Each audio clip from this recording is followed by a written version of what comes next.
हरे कृष्णा दोस्तों, राधे राधे। आप सभी का हमारे चैनल में बहुत बहुत स्वागत है। आप सभी को आषाढ़ मास के कृष्ण पक्ष की श्री योगिनी एकादशी की मंगल बधाई। तो इस वीडियो में ठाकुर जी की सेवा पूजा, साथ ही एकादशी की फलाहार की रेसिपी भी शेयर करने वाले हैं कि क्या क्या आप जो है एकादशी पर बना के ठाकुर जी को भोग ला के पा सकते हैं एकादशी पर, तो वही शेयर करने वाले हैं। तो सबसे पहले जो है ठाकुर जी की सेवा देखते हैं। तो यहाँ पर जो है हमने शालिग्राम भगवान और हमारे ठाकुर जी को स्नान करा दिया शुद्ध जल से। आप चाहें तो पंचामृत स्नान, कच्चे दूध से या फिर चंदन आदि से, केसर आदि से स्नान करा सकते हैं ठाकुर जी को। हमने जो है अभी इस बार शुद्ध जल से स्नान ही कराया है ठाकुर जी को। उसके बाद जो है अंग प्रोक्षण करेंगे ठाकुर जी का। और ये जो हमने तुलसी काष्ठ का चंदन बनाया है, मतलब तुलसी की लकड़ी को घिस के फिर थोड़ा सा केसर के साथ चंदन बनाया ठाकुर जी का। उसके बाद ठाकुर जी को इत्र लगाई, फिर श्रृंगार किया। देखिए कितना प्यारा जो है हमारा राधा गोविंद देव जी का श्रृंगार हुआ है, बहुत ही प्यारे लग रहे हैं। और जो चंदन की पत्रावली है वो कैसी लग रही है ज़रूर बताइएगा आप कमेंट सेक्शन में।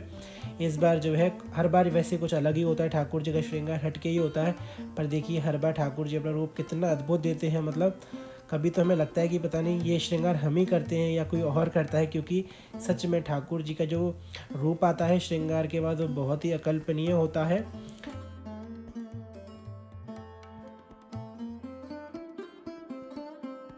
हमारी जितनी भी इंद्रियां होती हैं उनको अगर हम ठाकुर जी की सेवा में लगाएं तो हमारा जीवन वाकई में सफल हो सकता है। तो देखिए आज हमारे ठाकुर जी कितने प्यारे लग रहे हैं, मतलब एकदम परफेक्ट मैच हुआ है। मतलब सारी चीज़ें सोचिए, एकदम परफेक्ट मैच की ठाकुर जी ने अपने लिए अरेंज कर रखी थी।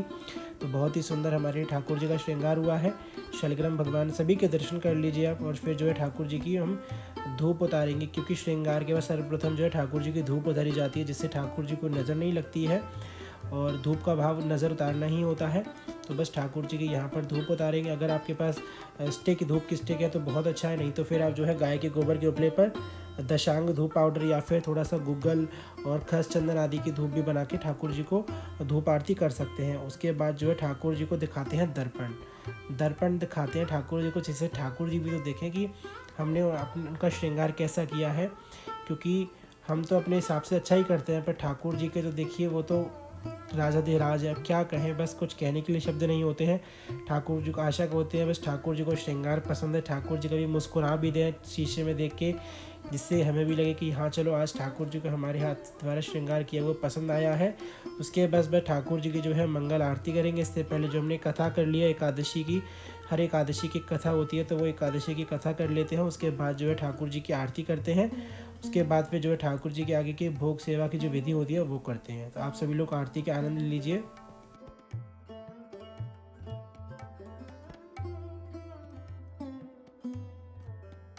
दीपक से आरती करने के बाद जो है शंख से आरती करते हैं। शंख में जो है जल भर के ठाकुर जी की इस प्रकार से आरती करी जाती है। कहीं इसको अर्घा बोलते हैं, कहीं इसको जो है नज़र उतारना बोलते हैं। तो जैसा जिसके यहाँ बोलते हैं वो करिए। पर ठाकुर जी की सेवा के कुछ अंग होते हैं, जैसे कि दीपक से आरती, शंख से आरती, चंवर से आरती। तो इस प्रकार से जो है आरती करी जाती है ठाकुर जी की। अब देखिए ठाकुर जी की सेवा जो विधि से होती है हमें उस विधि के अनुसार ही करना चाहिए। मन गढ़ंत चीज़ें नहीं करनी चाहिए, क्योंकि इससे जो है सेवा अपराध भी लगते हैं। तो हमको कोशिश करनी चाहिए कि जो शास्त्रों में दिया एज इट इज़ हम वही करें, क्योंकि देखिए शास्त्रों के विरुद्ध तो ऐसा कोई भाव ही नहीं होता है जो बिना शास्त्रों की आज्ञा के आ जाए। अगर आपका कोई भाव है जो शास्त्रों के विरुद्ध है तो वो भाव ही नहीं हो सकता, क्योंकि ये सत्य बात है। संतों का भी ऐसा ही मत है। तो बस आरती वगैरह के बाद ठाकुर जी को लगाएंगे अब भोग। सर्वप्रथम जो है ठाकुर जी का भोग लगा है बाल भोग, जिसमें कि केला है और कुछ ड्राई फ्रूट्स हैं। तो भोग लगाने से पहले ठाकुर जी की जो है वंशी को उतार लिया जाता है। उसके बाद जो है तुलसी जी पधराई जाती हैं। तुलसी जी नहीं है हमारे पास, तुलसी जी का पाउडर रखते हैं यहाँ पर। तुलसी जी को पधरा के बस भोग लगाते हैं। उसके बाद जो है शाम के समय ठाकुर जी के लिए बनता है फलाहार। आप फलाहार में देखिए आज क्या क्या बनाने वाले हैं ठाकुर जी की सेवा में। तो सर्वप्रथम बना रहे हैं आज समा के चावल की खीर। समा का जो चावल होता है उसको बोलते समा का चावल है, पर ये समा का चावल एकादशी में बिल्कुल आराम से 100% खा सकते हैं इसमें। तो जो है जो भी एकादशी का व्रत जो है ज़्यादा भूखे नहीं रह सकते हैं हमारी तरह, तो फिर जो है आप इस तरह से बना के ठाकुर जी को पवाइए और खूब आराम से एकादशी पर ये पाइए।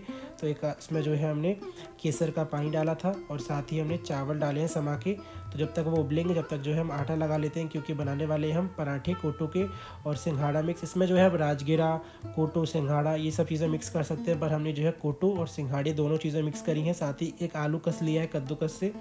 उसके बाद डालेंगे इसमें नमक स्वाद अनुसार और थोड़ी सी काली मिर्च, जिससे कि पराठे में जो है थोड़ा स्वाद अच्छा सा आ जाता है। तो बस फिर अपने हिसाब से जिसको आटा लगाएंगे। अब इसका आटा लगाना सच में एक टास्क होता है, क्योंकि इसका आटा अगर ज़्यादा ढीला लग गया तो टेंशन, ज़्यादा टाइट लग गया तो ख़राब पराठे बनेंगे। तो देख लीजिए, हमने पहले जो है आलू को अच्छे से मिक्स कर लिया था आटे में, उसके बाद जो है थोड़ा थोड़ा पानी डालते जाते हैं और इसको आटे को मिक्स करते हैं, क्योंकि इसका आटा लगाना सच में एक टास्क है। और सच मानिए, इस बार ठाकुर जी की ऐसी कृपा रही कि पराठे एक बार में बढ़िया बन गए। नहीं तो काफ़ी बार ऐसा होता है कि देखो पराठे इसके टूट जाते हैं, पर इस बार ठाकुर जी कृपा समझिए, क्योंकि उनको पाने थे।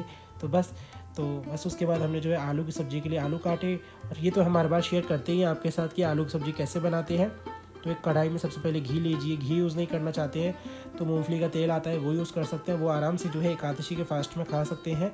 तो जीरा डालेंगे, जीरे के बाद काली मिर्च, नमक, आलू डालेंगे और इस प्रकार से थोड़े से आलू को बफा देंगे अच्छे से। उसके बाद हमने थोड़े से सूखे आलू निकाल लिए, क्योंकि दही से सूखे आलू बड़े ही टेस्टी लगते हैं। उसके बाद जो है इसमें डाल देंगे हम दही आलू में, तो क्योंकि हम बनाने वाले हैं आलू की पतली वाली सब्ज़ी दही डाल के, जो कि बहुत ही बढ़िया लगती है। आप चाहें तो इसमें थोड़ा सा पनीर भी ऐड कर सकते हैं, पर हमारे पास पनीर नहीं था फ्रेश, तो हमने वो ऐड नहीं किया है। तो जब तक पराठे जो है हम लोई बना के बढ़िया सा, उसके बाद जो है इस प्रकार से हल्के हल्के हाथों से पराठे बेलेंगे। ज़्यादा टाइट हाथ से बेलेंगे तो पराठे टूट जाते हैं इसके। और बस फिर तवा गर्म हो जाए तो उस पर जो है पराठे को सेक लीजिए बढ़िया से घी लगा के। और यहाँ पर भी जो है मूँगफली का तेल यूज़ कर सकते हैं, पर हम तो देसी घी यूज़ कर लेते हैं कभी कभी। तो क्योंकि देखिए कभी कभी मन करता है कि चलिए ठाकुर जी के लिए कभी पराठे बनाए, और कभी कभी जैसे जैसे ठाकुर जी जो कि प्रेरणा करते हैं वैसे ही ठाकुर जी के लिए फलाहार बन जाता है।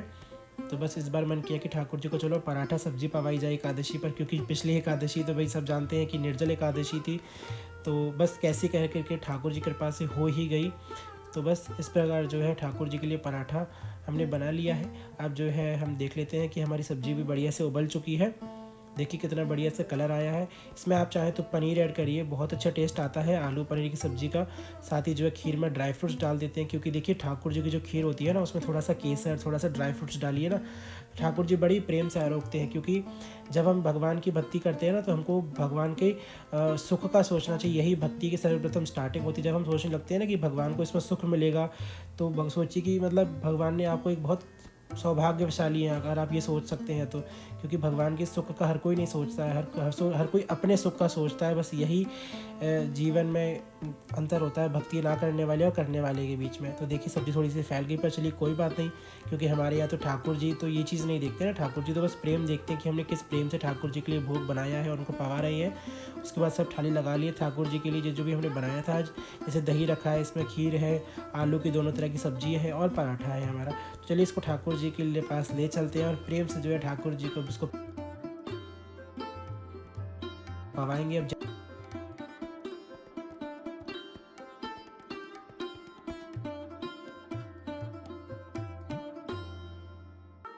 ठाकुर जी तो बस प्रेम भाव देखते हैं भक्त का। तो बस हम नहीं जानते हैं कैसा बना है कैसा नहीं बना है, पर ये भक्त वत्सल है, ये बड़े करुणा निधान है हमारे ठाकुर।